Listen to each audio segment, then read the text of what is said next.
जब प्रभु यीशु इस धरती पर आए तो उनका मकसद क्या था? उनका मकसद ये था कि हम एक पाप को मिटाने के लिए हमारा प्रभु यीशु मसीह धरती पर आया। हालेलुया। वो पापियों को मारने के लिए नहीं, पाप को मिटाने के लिए आया। पापी तो सारा संसार था, सबने पाप किया, मन से, कर्म से, वचन से, सबके सब पापी हैं, कोई भी धर्मी नहीं।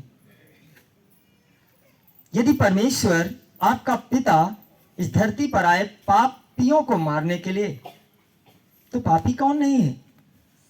कोई भी धर्मी नहीं। यदि अगर हमारे साथ पाप न होता तो हम इस शारीरिक दशा में न रहते। हमारे पास भी जैसे पिता परमेश्वर के साथ महिमा है, समझना ध्यान से।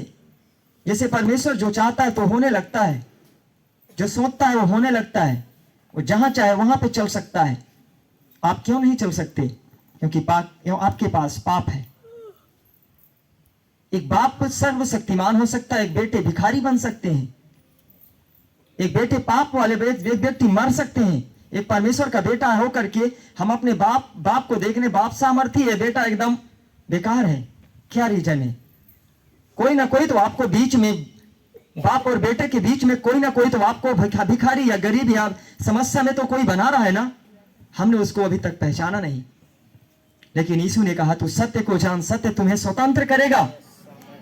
जिस दिन आप सच्चाई को जानोगे, जो आप और आपके पिता के बीच में दरार पैदा करके और आपको उस पिता से दूर करके आपको मार डालना चाहता है, जिस दिन आप सत्य को पहचानोगे, उसी दिन आप उससे जीत जाओगे और आपके जीवन से अंधकार और बीमारी निकलेगी। आप कहोगे ये शैतान निकल जा, बीमारी निकल जा, बीमार भी चंगा होने लगेंगे। उस समय को पहचानना है हमें। हालेलुया। सत्य को जान, सत्य ही तुम्हें स्वतंत्र करेगा। बोले यीशु मसीह की। आज हमें सत्य जानने की जरूरत है। आपका पिता क्यों मरा? जितने भी आए लिखा इस संसार में सब मर गए, कोई भी दोबारा किसी ने सुना क्यों जिंदा है? लेकिन यीशु आया, मरा और तीसरे दिन, क्योंकि वो सर्वशक्तिमान था, उसे कोई मारने वाला था ही नहीं। वो मरने का पिता का एक रीजन था, यदि हम मरे तो हमारा पिता क्या हमें देखता रहेगा क्या? हो सकता है आपका पिता आपको अपने घर से 20 साल पहले बाहर कर दिया हो, क्योंकि आपने अपने पिता की कभी आज्ञा ना माना। पिता कहता मेरे बेटे ये काम मत कर, वो काम मत कर, लेकिन हम और आपने वही काम किया जो पिता को नहीं भाता था। और मैं अपने पिता से दूरी बना करके जीता था, पिता की आज्ञा को ना मानकर। तो एक दिन पिता को क्रोध आया, बोला तू मेरे घर में कभी प्रवेश मत करना, चले जाओ यहां से। और हमें और आपको प्रभु ने अपने राज्य से बाहर कर दिया। आपका बाप आपने राज्य से बाहर कर दिया, आपने उस आशीष के स्थान से जो आपके बाप की धन संपत्ति से थी उससे आपको अलग कर दिया। काश हमारे जीवन में कुछ नहीं, मैं बिल्कुल टूटा, मैं बिल्कुल समस्या में हूं, अब मेरा कोई सहारा नहीं। अगर काश उसी समय आपका पिता ऐसे देखता हो सकता है आपका पिता 20 साल पहले से बाहर कर दिया हो, आप अपने पिता के राज में नहीं आ सकते। लेकिन काश कोई दूसरा शत्रु आकर के आपको जान से मारने के लिए आ रहा हो और आपका पिता देख रहा हो और आपको ना पता हो कि ये मेरा शत्रु मुझे मार डालेगा, आपको ना पता हो कि ये मेरा शत्रु ही है, और आपका पिता दूर से देखता हो कि मेरे बेटे को, जो मैंने अपने बेटे को दूर किया था, ये मेरा कहना नहीं मारा, लेकिन ये शत्रु इसको मार डालने जा रहा है, ये मेरा बेटे को तो मार डालेगा। तो क्या वो पिता ऐसे देखता रहेगा कि वो शत्रु तुम्हें खत्म कर डाले? भले आपको आपका परमेश्वर, आपका पिता अपने घर से बाहर किया हो, लेकिन आपके मृत्यु को नहीं देख सकता, क्योंकि वो आपको बनाया है, वही आपको अपने हाथों से रचा है, उसी के हम पैदा हैं। तो क्या पिता आपको मरते हुए देख सकता है?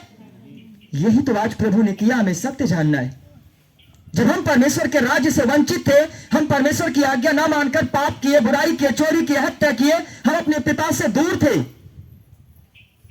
लेकिन आज उस समय आ गया, वो पिता जब हम देख रहा था हम एक एक करके मौत के हाथ में जा रहे, मौत के हाथ में जा रहे, मरते जा रहे, पाप हमें मारता जा रहा है, वो आया, कहा हे बोझ से दबे हुए लोगों मेरे पास आओ, अब मैं तुझे विश्राम दूंगा, मैं तुझे अब विश्राम दूंगा, अब तुझे मौत के हाथ में नहीं जाना है। देख मैं अपने बेटे के लिए स्वयं का बलिदान करूंगा, और मैं आज जो मौत तुझे मार रही है, आज मैं उसको हराकर आपको बचाऊंगा। जब एक बेटे पर मौत का तांडव होता है तो पिता देख नहीं सकता, पिता स्वयं मौत को ले लेगा, लेकिन बेटों पर आने यही प्रभु ने किया। उस मौत को जो हम और आप पर आने वाली थी, जो समस्या हम और आप पर आने वाली थी, उसको प्रभु ने आपके सामने जा करके उसको उठाकर अपने ऊपर ले लिया और उसको एक दिन हरा करके लिखा वचन में तीसरे दिन उठकर खड़ा हो गया। आज वो कहता मैं जीवंत हूं, यदि तुम मेरे पास आओगे, मर भी जाओगे तो जिंदा हो जाओगे, क्योंकि जो मेरे पास आएगा वह लज्जित ना होगा, क्योंकि मैं जिंदा हूं, तुम भी जिंदा हो जाओगे यीशु मसीह के नाम में। आज तुम बीमार हो, तुम चंगे हो जाओगे, आपके बोझ को प्रभु यीशु उठाएगा। आज से ताली को बजाओ, यीशु को महिमा दो, जोरदार ताली के साथ। वो पिता आपसे प्रेम किया। शुक्रिया हो प्रभु का।